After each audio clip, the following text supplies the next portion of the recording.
आधुनिकतार द्वाही दे मनीष एबे स्मार्ट होइछे।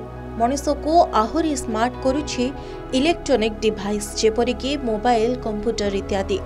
सही डिवाइस मनुष्य समाजर जीवन को बहु सुख सुविधा देवा सह खूब कम समय मध्यरे सहजरे घरे बसी टंका पैसा ट्रांजैक्शन ठारू आरंभ करी ऑनलाइन शॉपिंग खाद्य ऑर्डर करबा परी अनेक कार्य खूब सहजरे हेई पारुछि।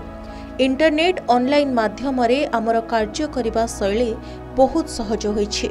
सेतिकी परिमाणर ऑनलाइन माध्यम रे ठकामीर शिकार हेउतबा खबर मध्य सामना को आसुछि, जहा फल रे प्रतिदिन लक्ष लक्ष टंका ठकी नेउछंती साइबर ठकमाने, जहाको साइबर क्राइम भाबे अभिहित करा जायछि।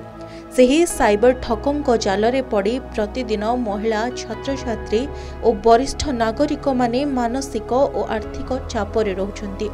तेबे सेथिरो बर्तिबा पाई कोन करिबा जरूरी आसंतु जानिबा साइबर एक्सपर्ट के दिनेश कोठारो। मु निजे नॉर्मली भेची मोर स्टेट बैंक रे गोटे फ्रॉड कॉल आसला एवं ठकेर शिकार होइतिली दैवात मु तार रिकवरी करके पाई जाइतिली। किंतु बर्तमान मु जहाँ देखिली जो साइबर एक्सपर्ट आसते जहाँ बुझेले मु देखिली बहुत भल प्रांजल भाव में बुझेले एवं कौन डॉक्यूमेंट गुरा रखा हेले डिजी लॉकर रे रखिले कौन असुविधा ना। जदि तुम व्हाट्सएप रे किंबा अन्य को आप रे जदि रखिल से बहुत असुविधा हो, किंतु डिजी लॉकर रखिले कौन असुविधा हो ना। आपको प्रांजल भाव में बुझे ये जो साइबर सचेतन कार्यक्रम आज अनुष्ठित होता आमको निमंत्रण थिला एवं आमे ताकू आसीथिलु एठारे तांकर जो वक्तव्य दबापे आसले स्टेट बैंक ऑफ इंडिया तरफरु एवं पुलिस विभाग तरफरु दुई जण रिसोर्स पर्सन आसले। आमे तांकर ठारू अनेक उपादेय तथ्य आमे ग्रहण कलु, जहाँकि जदि एक कथा को आमे माने पालन करू এই जो छोटिया छोटिया तथ्य से ताहले आमे साइबर ठकईरू विरत रही पारिबु, निवृत्त रही पारिबु। वर्तमान समय डिजिटल ट्रांजैक्शन समय मोबाइल समस्त पाखरे, तेणु प्रत्येक खर्च देन लेन सबू प्राय ट्रांजैक्शन होउची डिजिटल ट्रांजैक्शन।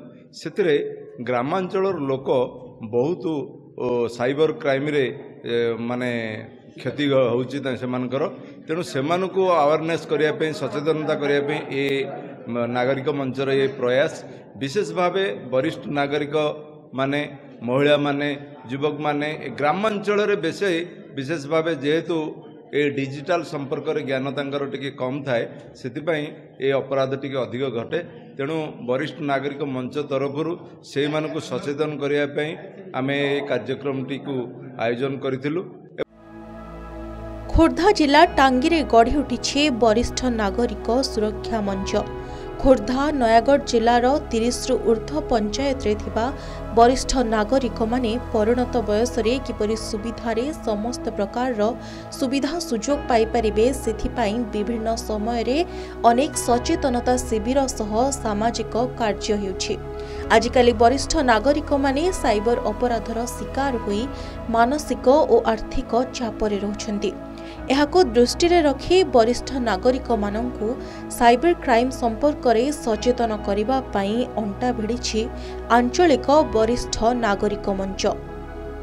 आंचलिक वरिष्ठ नागरिक मंच पक्षरु टांगी बालिका उच्च विद्यालय परिसर रे साइबर अपराध और प्रतिकार संपर्क रे सचेतनता कार्यक्रम अनुष्ठित हो जाइछि। आज जो प्रोग्राम होतिला साइबर डिजिटल साइबर पेमेंट रो साइबर ठके ऊपर हमें अवेयरनेस केमती होबा से ऊपर हमरो प्रोग्राम होतिला।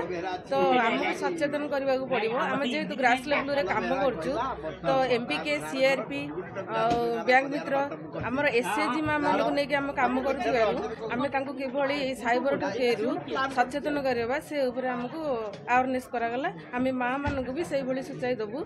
तो एई भली एबे जो हिलानी डिजिटल पेमेंट से भली किछि न करंतु कि भूल करंतु नहीं कि मोबाइल द्वारा जो पैसा गुड़ा ट्रांजैक्शन करसंती अजधारे न करी साइबर ठकेई रे ये हमर मुख्य उद्देश्य है समाज रे जो वरिष्ठ नागरिक माने अवहेलित होउछंती, निष्पेषित और निर्यातित होउछंती, तांको सुरक्षा देबा हमर होउछि मूल लक्ष्य।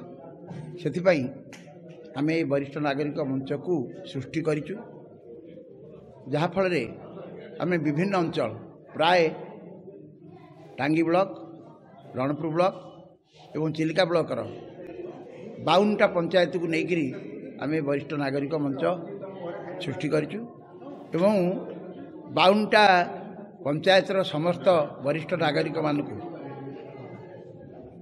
Irrespective of all cast and creed समस्त की आम इधर सामिल कर अंचल जो वरिष्ठ नागरिक माने निष्पेष व निर्यातित होती सुरक्षा देवाई विभिन्न समय विभिन्न प्रोग्राम आम कर अनुष्ठान आमर कार्यक्रम करिछि सचेतनता कार्यक्रम विभिन्न अंचल वर्गर लोक मानक सचेतन करने आज जो कार्यक्रम है साइबर क्राइम उपर कार्यक्रम ये निश्चित भाव में गोटे सुंदर पदक्षेप आम मैंने नहींचु एवं आशा करुचु निश्चित भाव लोक सचेतन हेले ही यही साइबर क्राइम रक्षा पाई पारे। निश्चित भाव में आगामी दिन में ये अंचल लोक मैंने सचेतन हेबे एवं साइबर प्रतिरक्षा समस्त प्रकार लोक मैंने सचेतन आगे जीवे।